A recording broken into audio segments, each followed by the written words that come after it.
Hey all, and this is the Trouble in Paradise event. This is a Water Slayer event and Chaotic Killer. I've only made up a few teams this time around. I will suggest a few ideas you can use as well. I'm very limited for teams though, as I don't normally get water decks unfortunately, as they're normally the first in the season. So this is just a team out of 5 ultimate forms. This has got me up to Ruby. This card, Frozen Devastation, has the bonus attack on it. That's probably the best thing about this card. Creates a few power gems as well. Apex Predators, an older card, doesn't spawn many power gems. Not especially good. Masters of the Valiance, again, doesn't really create many power gems. So not especially good either. The Auspicious Defenders, this is the card you want if you don't have the event deck. Or should I say this is the best older card. There's another card that has the killer skill needed as well, and it's the Guardians of Islan. But the killer skill on this card is likely to be weaker unless you've got it up to multiple pink stars. So I put both of those cards on the team, and then for the relics, I'm actually using all water Chaotic Killer relics this time around, as I have them all. There we go, breaks 2 shields. 1 shield. So that breaks 6 shields, and that's enough to break all the shields on the bosses.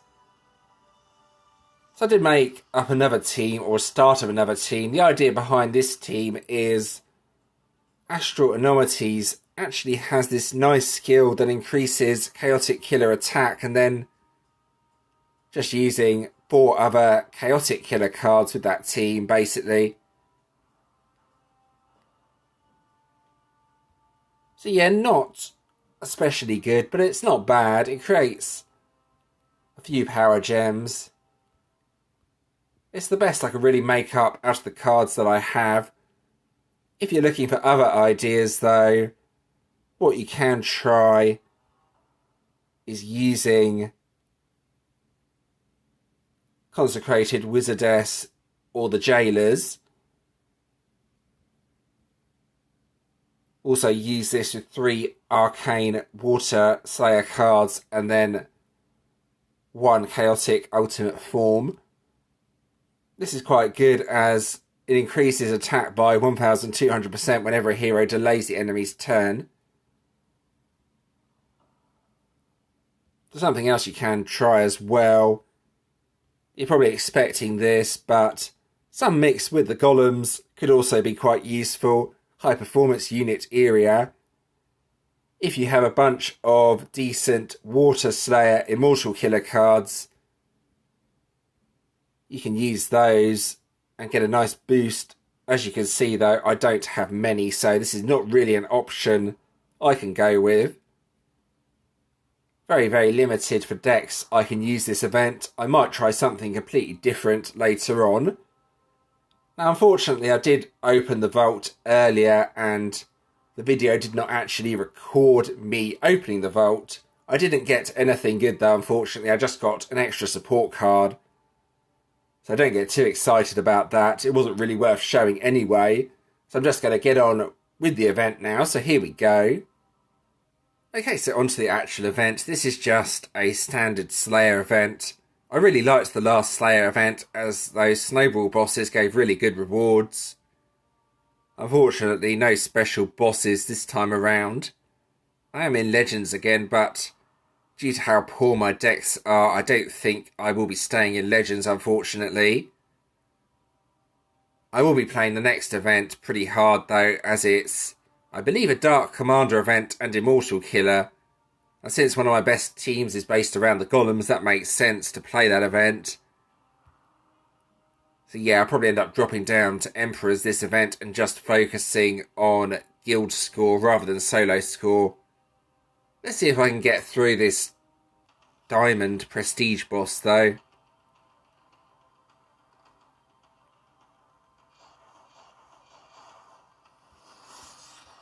Yeah, sometimes you get enough power gems to get all the skills charged to start with. Sometimes you don't.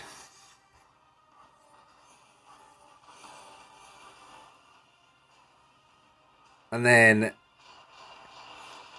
yeah, it tickles the boss. Definitely tickles it. Doesn't really do much more though, unfortunately, so not really sure what to do here. I really don't have many Water Slayer cards at all. So I think I'm just going to have to chip down the boss using this team.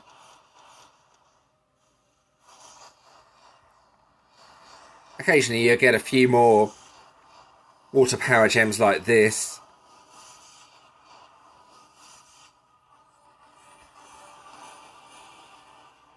Yeah, very difficult event for me. I may just use a completely different colour team on this boss and see what that does. Maybe even a fire team or something like that, because this is really, really bad, as you can see.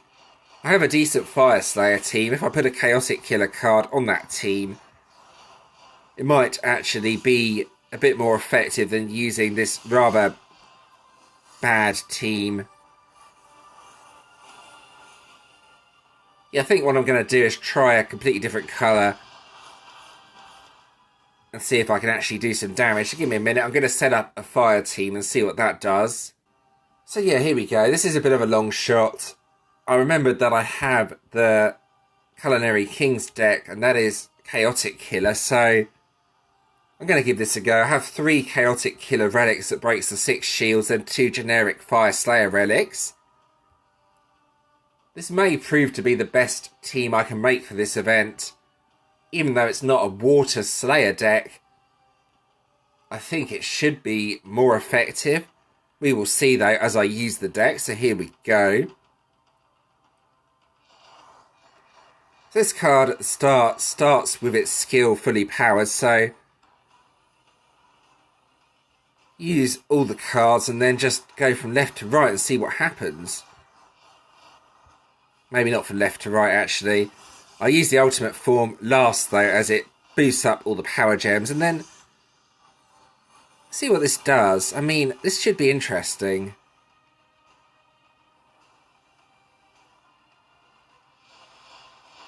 Well, yeah, that is actually doing slightly more than my water team. Believe it or not. So that gives an idea of how my water team is exceptionally bad. The problem is getting enough light gems to use the Light Slayer card again, so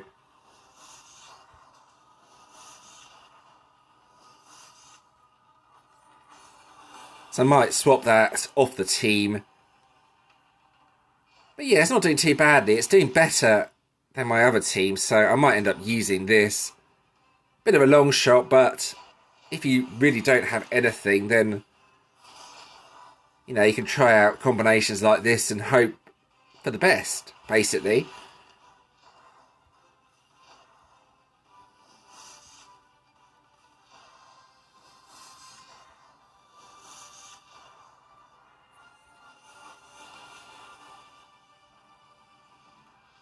Yeah, 4 trillion on the main card. Only 3 turn cooldown. I think what I'm going to do is swap out the first card, since you don't very often get that card active, and then put a different card on there instead. I think, there we go, that's a good card. That's actually a 5-star ultimate form, believe it or not. So let's try with that card on the team and see what happens now. Hopefully I can defeat this Diamond Prestige boss, but we will see.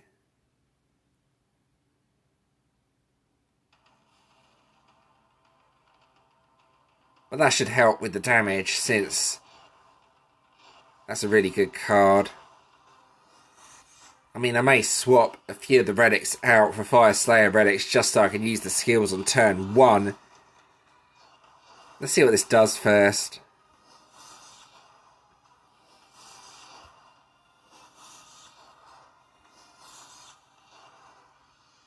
There's a lot of high value power gems on that board. Let's see what the damage is like. Yeah, look at that, look at that. That's by far the best damage I've dealt so far. And it's not even a water team.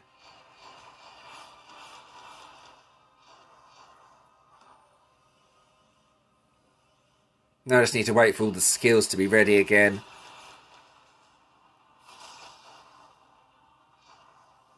I'll wait for Blitzkrieg Beast to be ready as well.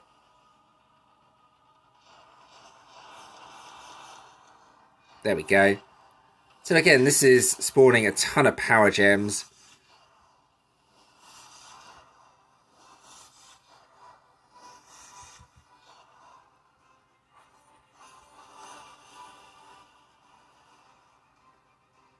Yeah, the first card, 11.2 trillion. So that's actually not bad. That really isn't bad at all considering this is a fire deck.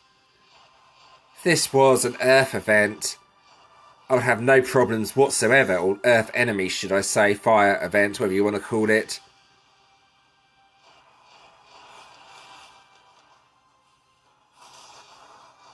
So again, I'll wait for the Blitzkrieg Beast to be active before I use the other cards. It helps a lot that it's 5 pink stars.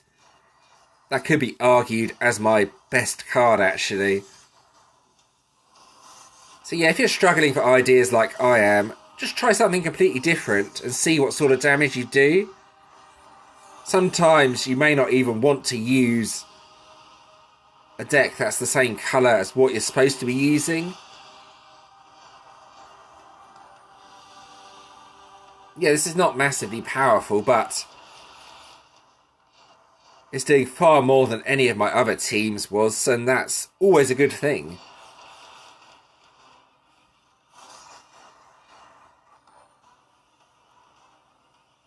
And this is just generally a really good deck due to the upgrade skill. Yeah, I think using the upgrade skill last is the best way to use this deck.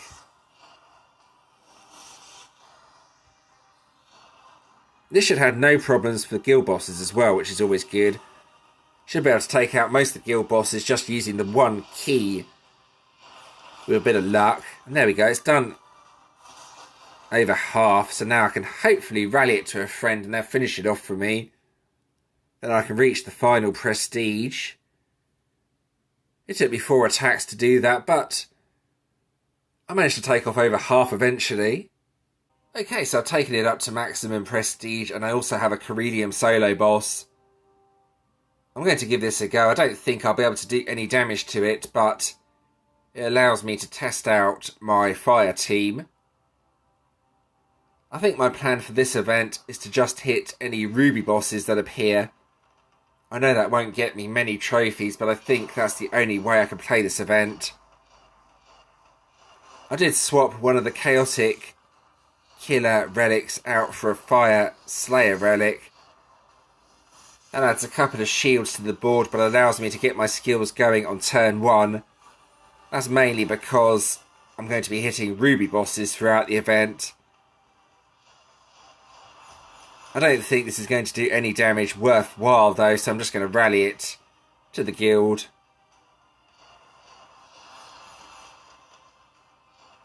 I just wanted to give it a go though, just to see what it actually did. And, well, yeah, the health isn't really moving, is it? So this is pretty much a waste of time. I might end up thinking of something a bit better later on, but currently this is the best I can really come up with out of the very limited cards I have. Or should I say limited cards that are actually effective for the event.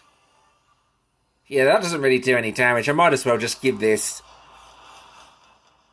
to the guild and just get the rally bonus from the boss, or rally trophies.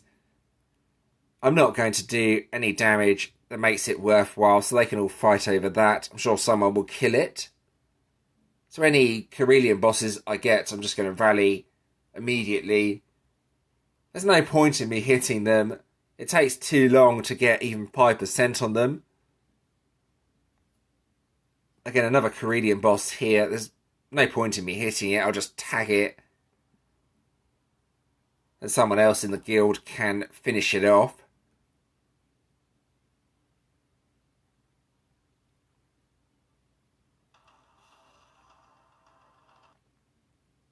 There we go. So for ruby bosses though, that's my plan for this event, to hit those. I've got my own ruby boss here. I can get 50% on ruby bosses on turn 1, so that might be my only way of saving this event. Hope that I get a bunch of ruby infernos appearing and then just hit those. Then I might, by some absolute miracle, stay in Legends. You never know. So yeah, just to give this an idea of what it does.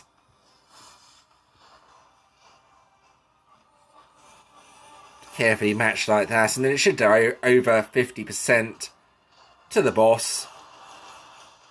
There we go. That's enough to get MVP, as it's my own one. And on someone else's ruby, that's enough to get 50%. And you actually get semi-decent trophies from Ruby Inferno, so it's not as bad as it might sound. But I'm not convinced this will be enough for me to stay in Legends unless I play this event basically solid, which I'm not going to do. So I might end up back in Emperors for the next event. We will see. The next event should be good though, as it's Dark Commander and Immortal Killer. So I'll probably get back into Legends from that. Alright, let's have a look at the event rewards, starting with the collection. So this time around it's a Warden collection. Let's have a look at what we got here. Yeah, mostly junk items as usual. The season coins are useful. The Ascension stones, another item that's pretty useful. 5-star Water Warden times 3. Well, they'll probably be junk wardens, so you're probably going to want to dust those. The Barrier Bastion shards are useful. Yeah, not much else though, unfortunately. Again, way too many support coins in the collection. Let's go ahead and hit that claim all button.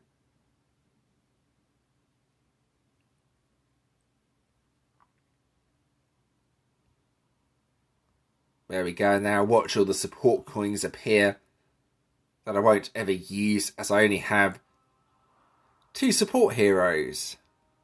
Actually, no, I got 3, didn't I? I got an extra one from the vault. Still, after the event, the support coins have no use whatsoever, so don't know why you get this many. They're just fillers, basically. Right, I've not checked what it is this time around. It might be a Warden, it might be a Dragoon. Gonna have a quick look now. I think it might be a Dragoon. Not sure why. Yes, it is. Ooh. That's quite a nice Dragoon. Well, it looks nice anyway. I mean, the artwork on the card. So you have a good fire attack team, then this could be quite useful. I mean, my Fire Slayer deck that I'm using this event is pretty powerful, so I would probably consider using this with that. It's hard to say how good the Dragoon is though, as I can't see the specializations on it, unfortunately. So finally, let's have a look at the actual event deck, the Wave Breakers. So it creates 8 Water Power Gem level 6s and 4 at the start of the next turn, and increases Water Slayer attack. Plus, whenever a hero delays the enemy's turn, creates 4 Water Power Gem level 6s. Delays the enemy's next attack by 1 turn when the hero attacks. So yeah, I can imagine that being really, really effective with something like the Jailers. So yeah, this has a lot of potential to be a really good deck. Another delay skill on this card, so I can imagine you can use 3 event cards with the Jailers and then 1 really powerful Water Arcane Killer card. Or maybe even 2 Water Arcane Killer cards, then 2 event cards with the Jailers. That would be what I'd probably be using anyway if I had this deck. And there we go. That about covers this event. I hope that was interesting. As always, if you have any questions or suggestions regarding this, please let me know in the comments, and I'll do my best to help. And thanks for watching.